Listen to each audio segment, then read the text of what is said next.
Super. Here we are. So excited to see everyone again. Let me get set up here. I will need to promote that. Here it is.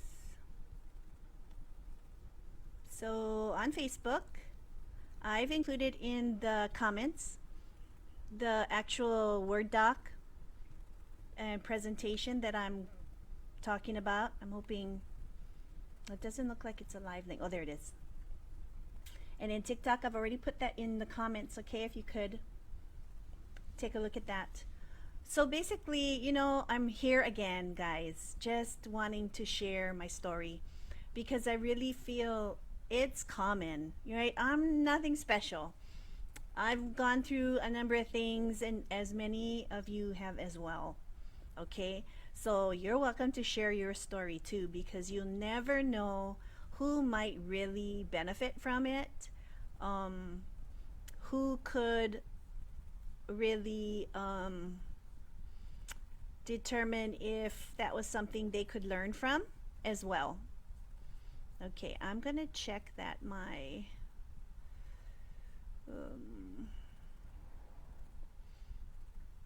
that you can hear me.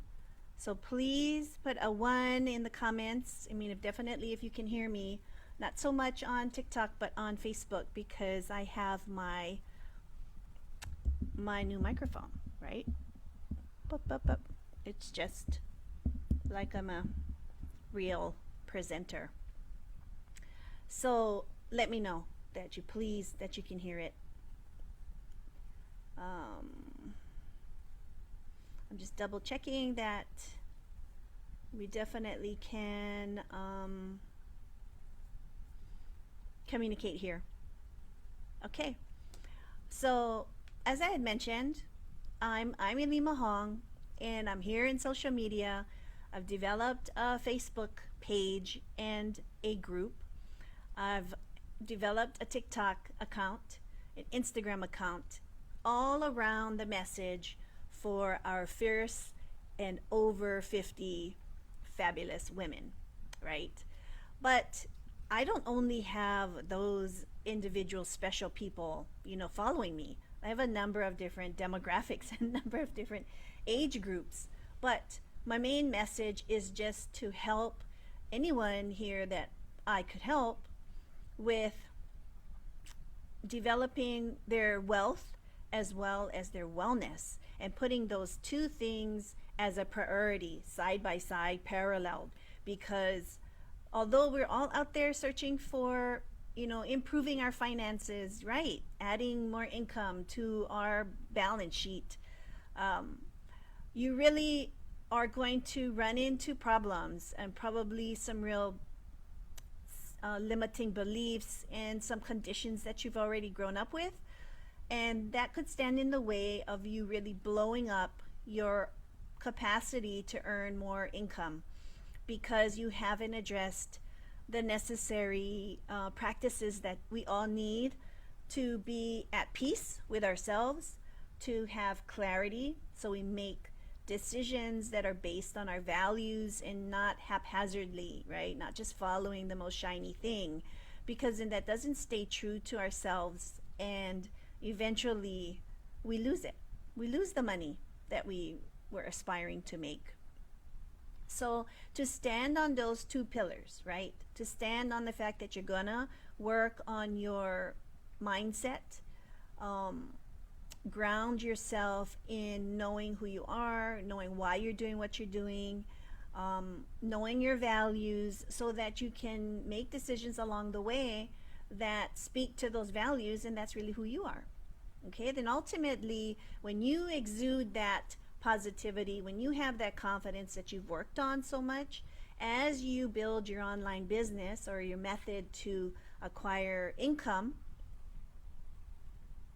then it flows naturally, willingly, abundantly towards you, through you, and you have all these sort of networks that kind of jive and are on the right vibration together.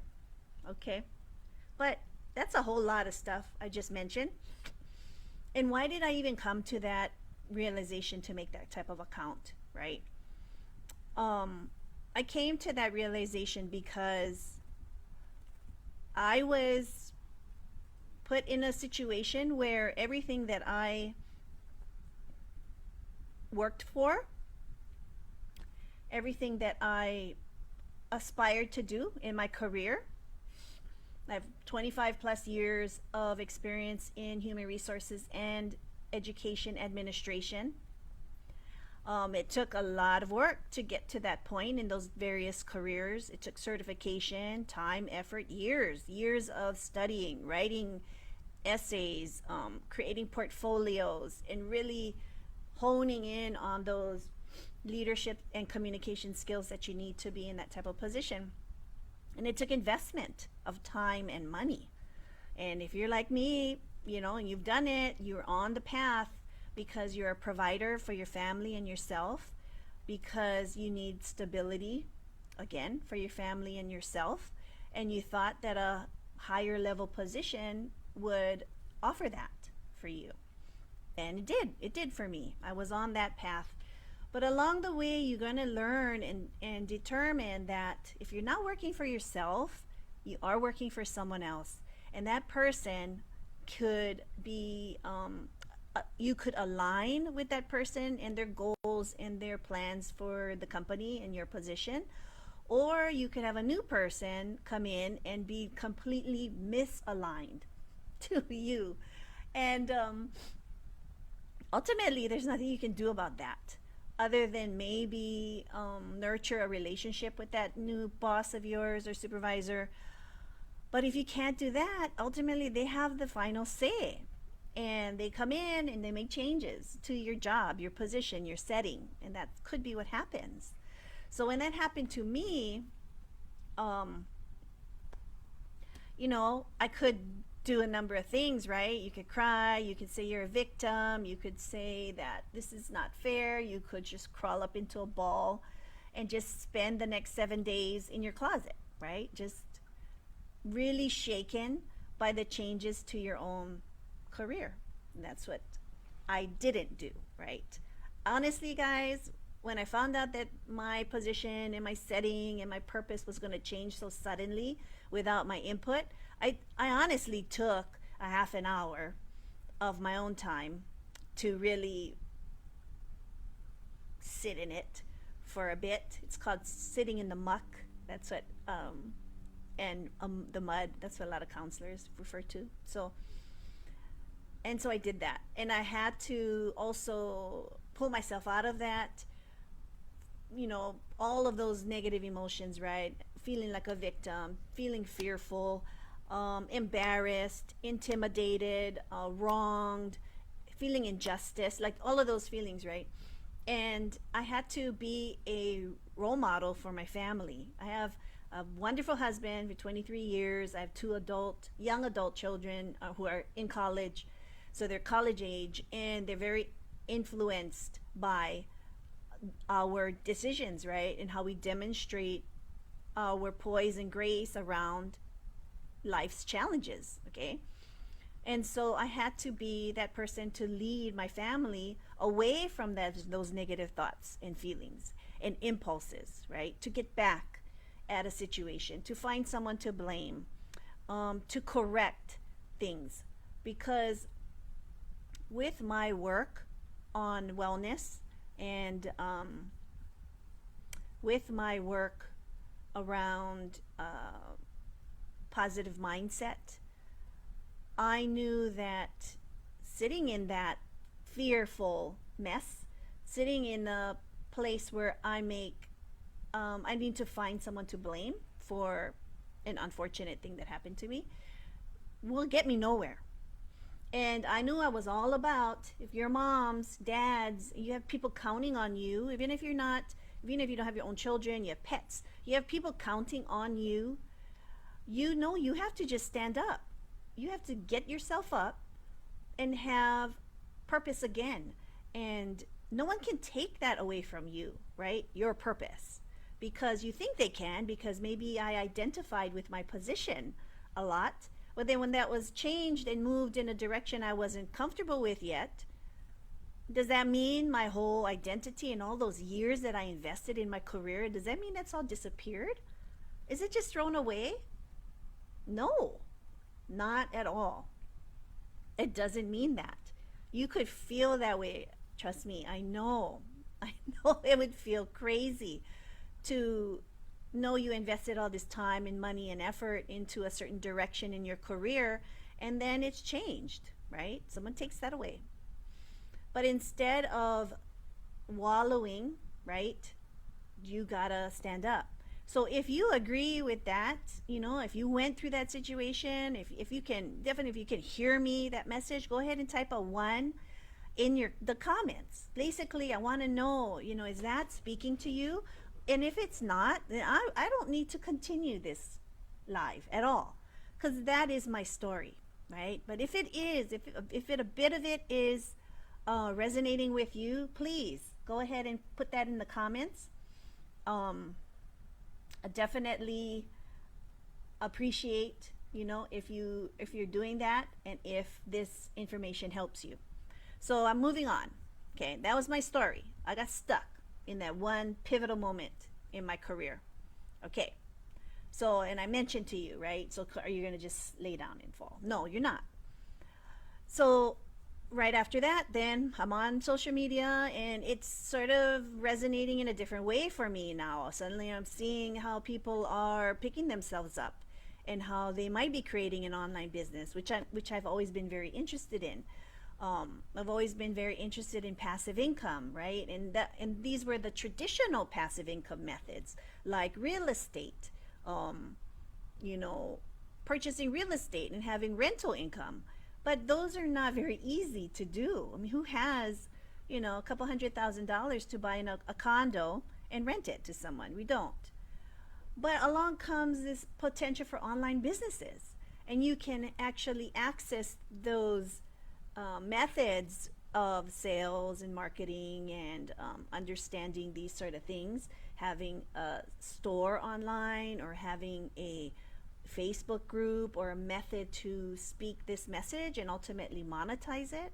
Oh my gosh, I was blown away.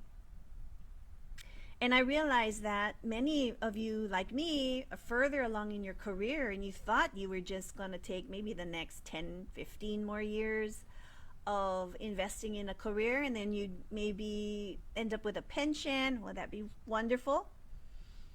But what if that didn't happen? What's your plan, right? What is your plan? Maybe you could still keep your career, but what's your plan if that doesn't provide the security that you need for the day when you don't want to actively work, right? That's why passive income comes to play, because you could find ways to run your online business and potentially create passive opportunities like a digital product or affiliate marketing. And I've talked about that a lot in my past lives. But today I wanted to just really hone in on, take a couple steps back about something that I enjoy talking about so much. I enjoy it so much, guys. This topic is personal finance. I enjoy it so much that when women, my friends or other women back in the 90s and the 2000s, where, maybe they had Cosmopolitan or an Allure magazine or even a People magazine, right, on their coffee table. Well, I had Money magazine, okay? So I subscribe to Money magazine. It's really more of a family-oriented type of financial magazine and articles. And I subscribe to Kiplinger magazine. And that was actual, if you don't know what magazines are, right? You know what they are. They're just, little books, and they had a bunch of articles in it. And today you can find that online, right? You can totally find that online. And,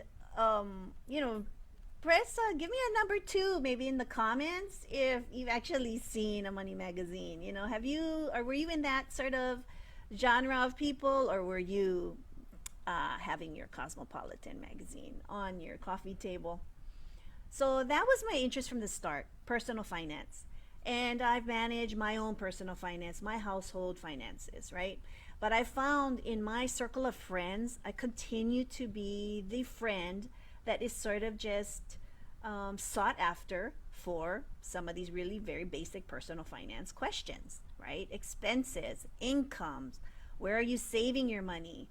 In the more recent conversations, right? How are we going to afford college for our children, right? Where are you putting your money for college? Like what kind of scholarships are you getting, and how are you filling out the FAFSA? So just a ton of those common questions, and it makes me realize that yeah, that's my jive. Okay, that's my jive. Personal finances, and more specifically now for our women and men, right, over 50, because we have unique needs that are different than other demographics, the other age groups.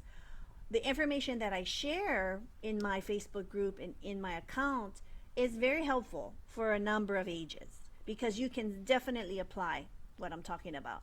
But for today, I put together in the document really some key pieces of information called the 4 pillars of personal finance. Okay, so the 4 pillars of personal finance are income, savings, investments, and expenses. So the 4 pillars of personal finance are income, savings, investments, and expenses. Okay, and that includes income. So your income, what we all are trying to make here is income. You could be an hourly or a salaried or even a freelance gig worker. Okay, so you need to know what you are, or what type of methods are you paid, classifications are you paid for in your current job, how you earn money. You know, you need to know how often you're paid for that. Have that sort of in an idea. Are you on a bi-weekly, which is every 2 weeks, or a bi-monthly, which is every twice a month, excuse me. When are you paid, right? There's other methods of receiving income. There's Social Security and there's annuities, right? And I go into that more in detail later. But ultimately, too, then there's a savings rate. That's something you need to know. Are you saving a certain percentage of your paycheck, of your income? Is it 5%, which is perfectly fine for the much younger generation? Is it 10%? Is it 15% of your income? Where are you putting that savings, right? Is it in a savings account? Is it a high interest savings account, which tends to be less liquid? Like liquid meaning like you can't withdraw it easily. There's parameters, or there's specifications around that type of account. If it's an average interest rate, like in a credit union, then it's easier to withdraw. You know, are you saving for emergencies, a vacation? Are you saving for a wedding? Are you saving for a house? How often are you saving? Weekly, monthly? Do you have a yearly projection of your savings? There's so much fun stuff around here. I'm lighting up. I'm lighting up, everyone. Number 3 is investment, right? There's short term, there's long term investments, right? Short term is between 1 and 3 years. You could have a CD, a certificate of deposit, right? That's usually at credit unions.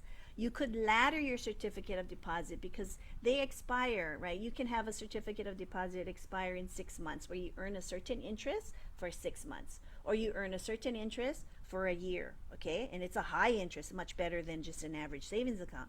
But because you want to have the liquidity of the CD, you might want to ladder your CDs, where you just get one for 6 months, right? And then you open another one maybe 2 months later for 6 months. And then you open another one maybe 2 months later for 6 months. And each CD, you could just put $200, $300, or $1,000, but you would ladder them so that they are, you can access them at the expiration date periodically through the course of so many years.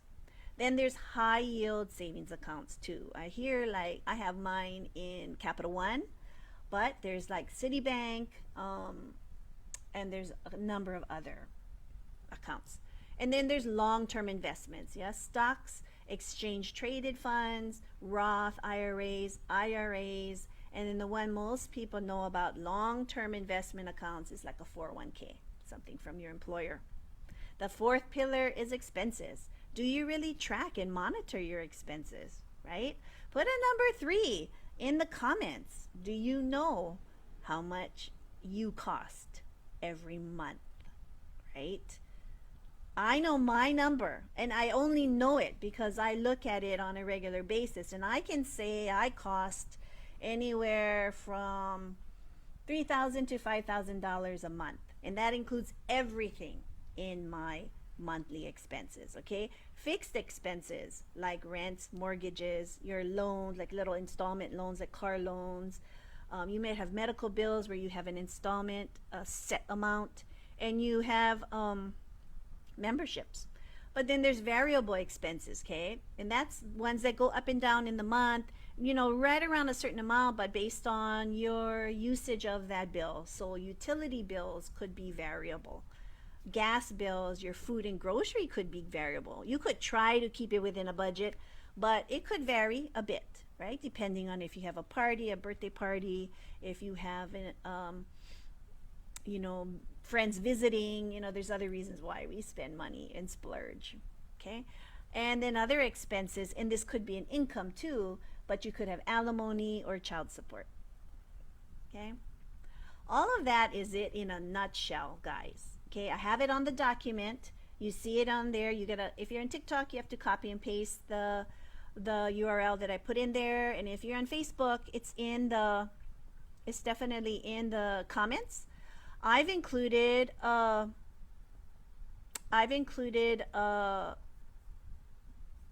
I'm gonna put it right here, a PDF for you in Facebook. Oh, I hope you can open that. It's not a live link. I've included a PDF, and then I want to promote my upcoming 3-day challenge to a simpler, stress-free holiday. Okay, it's not about money, but it's about identifying around the holidays, especially within your family, you might identify some real triggers, yeah? And when you take this 3-day challenge, you're going to learn not only being aware of those family dynamics you have, and this could be in your smaller circle of family with your husband and your your spouse and your children, or it could be in the larger circle of family, which is the family you grew up with. And we're going to identify maybe some of the triggers that happen in families and why they might cause emotional stress for you. They definitely exist around the holidays. And then after that, in my 3-day challenge, you're going to learn how to alleviate that stress. So creating awareness and creating strategies for stress. That's in my free 3-day holiday challenge. Okay, and I'll also put that in here. It's already in the Facebook. Let me try and put that in the comments as well. Oh, here it is. Ultimately, like I had mentioned, I have myself on social media. I'm primarily on TikTok and Facebook for the most part. Those are 2 platforms I'm really, really happy with. But, you know, you can find me on Instagram too. You can easily get in there. I'm hoping that this time together, we're going to do this again in Thursday at 8 a.m. HST, and oh, where is it? 8 a.m. HST. Oh, I thought I had it open, but it's going to be whatever I'm looking for that. Oh, I was going to just do a thingy. That's why. That's right. It is, sorry, it's right here. I'm looking for my 12/8. Oh, I thought I had it. Shucks. No, 12/8. Okay. But on Thursday at 8 a.m. HST, I'm going to join you. I'm going to talk again. We'll meet up again here and go over a number of new concepts around around positive mindset, around building wealth, And there's just an array of things to go over, but I'm really here to listen to your interests and your concerns around that topic. Go on into my Facebook group, Essential Digital Biz with Ilima Hong. See me in there with even more information about building your wealth and wellness. We kind of hone in on a lot more of the more specific issues we often have around building that right positive mindset and wealth. And if you do that, then I'll see you in there.